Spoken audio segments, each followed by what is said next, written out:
Hello everyone, আমি এখন একটা কসমেটিক্স শপের সামনে দাঁড়িয়ে আছি, বাট এটা ইন্ডিয়াতে নয়। হ্যাঁ, আমি এখন আমার ফার্স্ট ইন্টারন্যাশনাল ট্রাভেল করতে এসেছি। একটা নতুন ট্রাভেল সিরিজ নিয়ে এসেছি, আর আমার first international travel. And this is Hanoi, capital city of Vietnam. আমি একটা সিন পুরো স্কিপ করে দিয়েছি। সেটা হচ্ছে আমার কলকাতা টু হানয় জার্নি, যেটা আমি কালকে 15 ডিসেম্বর আমি স্টার্ট করেছিলাম কলকাতা এয়ারপোর্ট থেকে। নাইট ফ্লাইট ছিল আর তারপরে আমার ভিয়েতনামে এসে হানয় এয়ারপোর্টে আসতে এখানকার টাইম রাত 2। তারপরে হোটেলে আস্তে আস্তে 4টে বেজে গেছে, ভোর 4টে বেজে গেছে। সো আর আমি কালকে রেকর্ডও করতে পারিনি। আমার অ্যাকচুয়ালি টেনশন হচ্ছিলো খুব, ফার্স্ট টাইম ইন্টারন্যাশনাল ট্রাভেল তো। সো আমার খালি মনে হচ্ছিলো যে আমাকে ইমিগ্রেশন চেক ইনে আটকে দেবে, কিন্তু ইমিগ্রেশনে কিছুই জিজ্ঞেস করেনি। খালি চেক ইনের টাইমে ভিসা অ্যান্ড আমার রিটার্ন অ্যান্ড আমার 2টো ফ্লাইট, মানে অবভিয়াসলি যাওয়ার ফ্লাইট তো চাইবেই, আর রিটার্ন ফ্লাইটও দেখতে চেয়েছে, ব্যাস। আর কিছু চাইনি। পুরো প্রসেসটা খুব স্মুথ ছিল। আর এই এখন আমার হোটেলেরই সামনে একটা কসমেটিক্সের দোকানে এসেছি। এখানে ভালো কোরিয়ান বিউটি প্রোডাক্টস পাওয়া যায়, তো সেইখানেই এখন এসেছি। এরপরে লাঞ্চ করব, আর আজকে আমাদের 2:30 থেকে আমাদের আজকে স্টার্ট হবে এখানকার ট্রিপ। তো যা যা হবে এই সিরিজে দেখতে থাকো তোমরা। টাটা।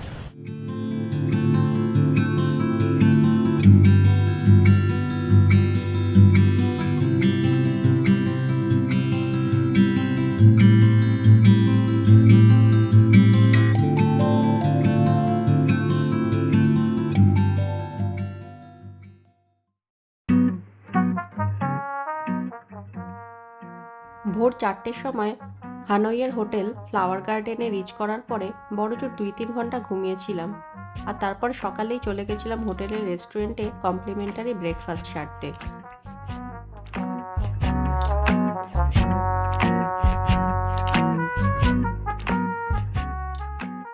এটা আমার সোলো ট্রিপ হলেও আমি এখানে এসেছি 18 জনের একটি মহিলা গ্রুপের সাথে, একটা প্যাকেজ ট্রিপে। আর ট্রাভেল এজেন্সি কে, আর এই প্যাকেজ ট্রিপের খরচই কত পড়লো সেসব জানার জন্য আমার এই সিরিজটা দেখতে থাকো।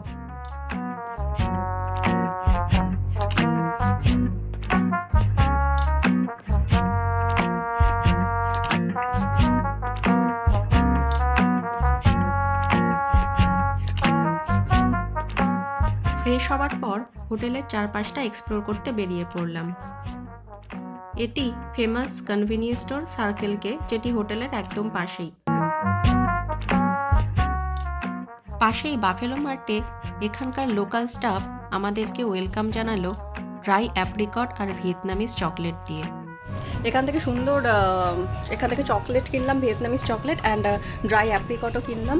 আর এখানকার যে স্টাফরা তারাও খুব ভালো। এমনিতে ভিয়েতনামে ল্যাঙ্গুয়েজ ব্যারিয়ার আছে, বাট এখানকার স্টাফরা বেশ মানে ইংলিশও বলতে পারে। Hi, you can say hi. Hi in my. Oh, say hi. Welcome to Vietnam. Yeah. Very nice stuff there, and Yes. so they speak English also. Thank you. Hope you will remember me and come back here. Okay, sure. Yeah. Bye. Bye. এবার আমরা এখানে আমাদের একদম হোটেলের অপোজিটেই একটা ফগা। এখানকার ভিয়েতনামের সবথেকে পপুলার ডিশ হচ্ছে হচ্ছে একটা glass noodles, soupy glass noodles, যেটা ডিফারেন্ট কাইন্ডস অফ, ওর মধ্যে মিট থাকে, পর্ক, বিফ, চিকেন থাকে, অ্যান্ড ভেজিটেবলসও থাকে। সো আর যেটা চিকেনের থাকে সেটাকে বলা হয় ফগা। সো আমি অর্ডার করেছি লাঞ্চের জন্য ফগা। আমি জানি না আমি কতটা খেতে পারবো, বাট অবভিয়াসলি আমাকে এখানকার লোকাল ফুড তো কিছু ট্রাই করা বানতা হ্যাঁ। সো অর্ডার করেছি, তারপরে আমি বলবো আমার কেমন খেতে লাগে। আমি কিন্তু পার্সোনালি সুপি নুডলস প্রেফার করি না, বাট ট্রাই তো করতেই হবে। এবারে ট্রাই করছি।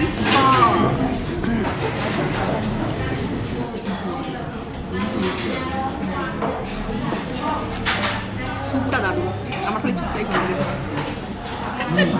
এটা হচ্ছে হোটেলের রিসেপশন। দেখো পিছনে কি সুন্দর দেখা যাচ্ছে, ক্রিসমাস ট্রি আছে অ্যান্ড পিয়ানো আছে। তো আর এই আমার পিছনে একটা দোকান দেখা যাচ্ছে, ফ তিয়েন বলে সেইখানে ফবা খেতে গেছিলাম, যেটার ক্লিপ তোমরা আগেই দেখেছো, কিন্তু সামহাও আমার পোষায়নি, আমার টেস্ট বাডে পোষায়নি। তো তারপরে আমি আবার KFC-তে খেয়েছি গিয়ে। তো এই হচ্ছে হাল। আর এখন আমরা যাব আমরা এখন একটা সাইট সিংয়ে বেরোবো, ওর একটা ওয়াটার পাপেট শো দেখতে যাব সেখান থেকে। আর তারপর আমাদের একটা ডিনার ইভেন্ট আছে, তো সেই সব আমি যাব। আর যা যা হবে তোমরা দেখতে। এই ট্যুর প্ল্যানে ভিয়েতনামের 3টে ফেমাস সিটিস ছিল, আর সব সিটিতেই আমরা এরকম কমফোর্টেবল বাস পেয়েছিলাম। আর ছিলেন এভরি সিটিতে ইংলিশ স্পিকিং গাইড। এই সবই আমাদের প্যাকেজে ইনক্লুড ছিল। হানয় সিটিতে আমাদের গাইড ছিলেন খান। ওনার নামের সাথে যে শাহরুখ খানের নামের মিল আছে সেটাই বোঝাচ্ছিলেন।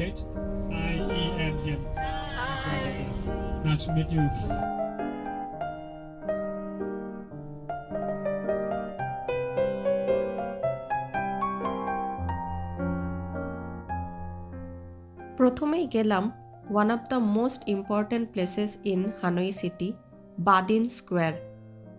এখানে আমার এক পাশে দেখা যাচ্ছে হোচিমিন মিউজিয়াম, আর অন্য পাশে আছে ন্যাশনাল অ্যাসেম্বলি বিল্ডিং।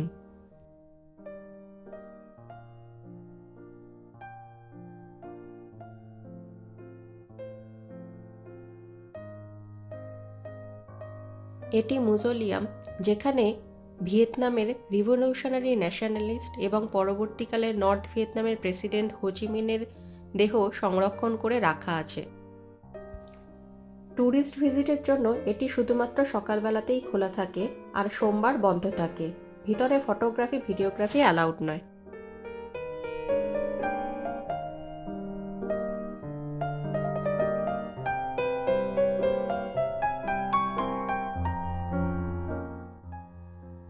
এবার চলে এলাম ওয়ান পিলার প্যাগোডা দেখতে। এটি 1049 সালে লি ডিনাস্টি টাইম পিরিয়ডে তৈরি হয়েছিল। এই ভিডিওতে যেমন দেখতে পাচ্ছ, এই ছোট্ট কাঠের মন্দিরটি একটা পিলারের উপর দাঁড়িয়ে আছে।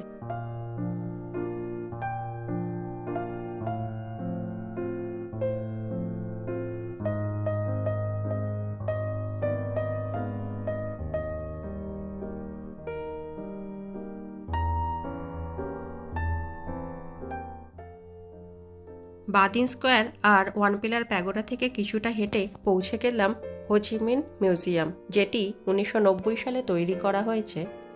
এখানে হোচিমিনের গ্রাম্য সাধারণ পরিবেশে বেড়ে ওঠা থেকে শুরু করে তার ভিয়েতনামিজ কমিউনিস্ট পার্টি প্রতিষ্ঠা সবই তুলে ধরা হয়েছে।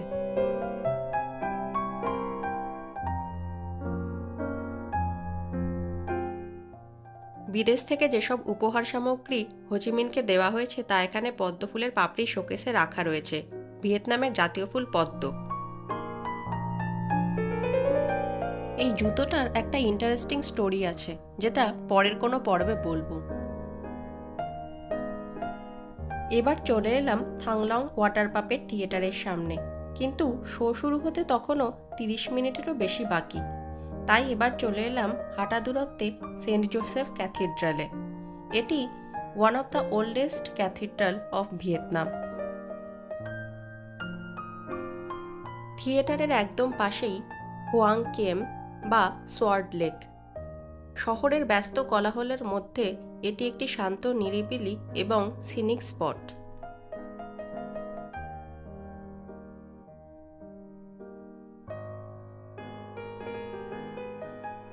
এরপর বহু প্রতীক্ষিত ওয়াটার পাপেট শো দেখার জন্য নির্ধারিত সিটে বসে পড়লাম।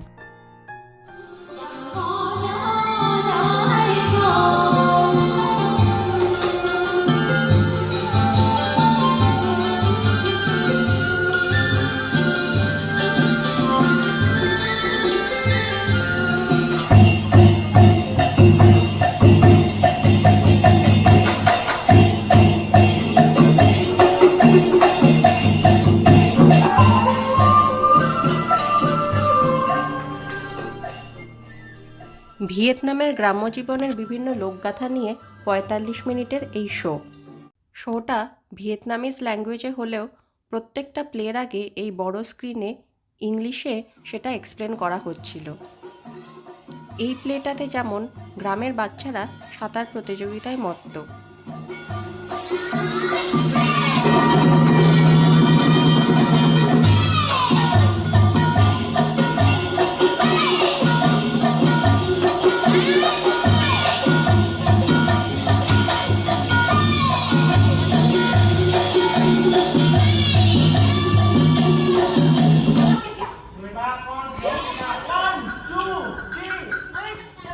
এখানে এক দম্পতি তাদের হাঁসগুলোকে কিভাবে শিয়ালের হাত থেকে রক্ষা করছে আর তাদের মজাদার খুনসুটি দেখানো হচ্ছে।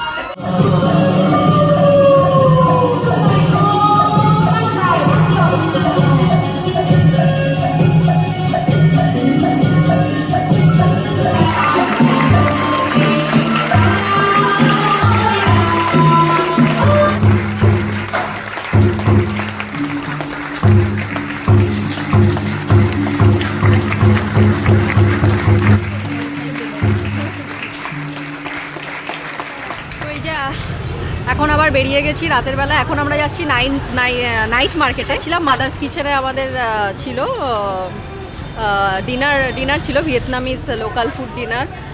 কি আর বলবো, এখানকার ব্ল্যান্ড খাবার একদমই পোষাচ্ছে না আমার, কিন্তু ওই যা পাচ্ছি খাচ্ছি। শ্রিম্পটাই ওখানে একমাত্র আমার ভালো লেগেছে। শ্রিম্পের যে thin rice roll and shrimp deep fry, সেটাই ভালো লেগেছে। আর টাইগার প্রন ডিপ ফ্রাই, ওই দুটোই ভালো লেগেছে।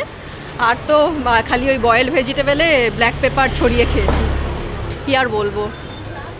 যাই হোক, কিন্তু যেখানে এসেছি, যে কান্ট্রিতে, সেখানকার ফুড তো ট্রাই করতেই হবে। আর এখন যাচ্ছি নাইট মার্কেটে, ওই ট্রেন স্ট্রিটে। গাইড বলছে 9:15 আছে ট্রেন, তো দেখা যাক, যদি গিয়ে দেখতে পারি। ট্রেন তো ভালো হয় খুব। আর প্রচণ্ড ঠান্ডা এখানে। অ্যাকচুয়ালি আজকে ওয়েদার এত উইন্ডি এখানে, আর খুব ঠান্ডা লাগছে এখানে। আমরা এখন এখানকার হানয়ের বিখ্যাত ট্রেন স্ট্রিটে এসে গেছি। এই যে আমার পিছনে দেখা যাচ্ছে, এক্ষুনি এখন আর 9টা বাজতে চলেছে, এখনই এইখানে এখন আসবে ট্রেন আসবে। এটা হচ্ছে একটা মানে এইরকম ট্রেন স্ট্রিটটা খুব ফেমাস, স্পেশালি ইনস্টাগ্রামারদের কাছে। মানে এটা একটা খুব ন্যারো জায়গার মধ্যে দিয়ে ট্রেনটা যায়, তো সেটা খুব ফেমাস। তো আমরা এখানে এখন রাতের বেলাতে এসেছি, আর ওই জন্য আরও সুন্দরও লাগছে। এই যে এখানে ল্যান্টার্নগুলো হ্যাং করেছে।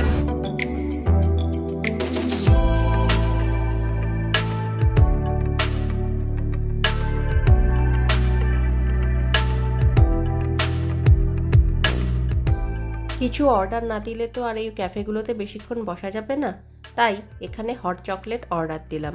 হট চকলেট খেতে খেতেই আমাদের ট্রেন, মানে যে ট্রেনের জন্য এতক্ষণ ওয়েট করছিলাম, সেটা টাইমেই এসে গেল।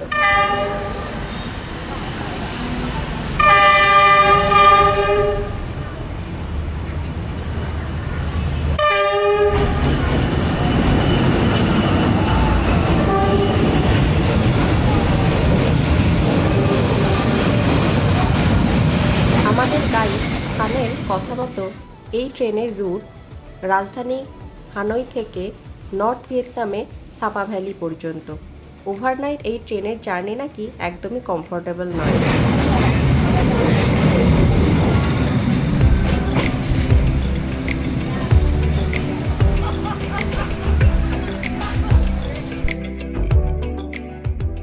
এইখানেই আমার ভিয়েতনামের প্রথম দিনের এক্সপ্লোর শেষ হলো। কি মনে হচ্ছে প্রথম দিনেই অনেক কিছু দেখে ফেললাম, তাই তো? আরে দাঁড়াও, এখনও তো ভিয়েতনামের অন্যতম আকর্ষণগুলো বাকি আছে।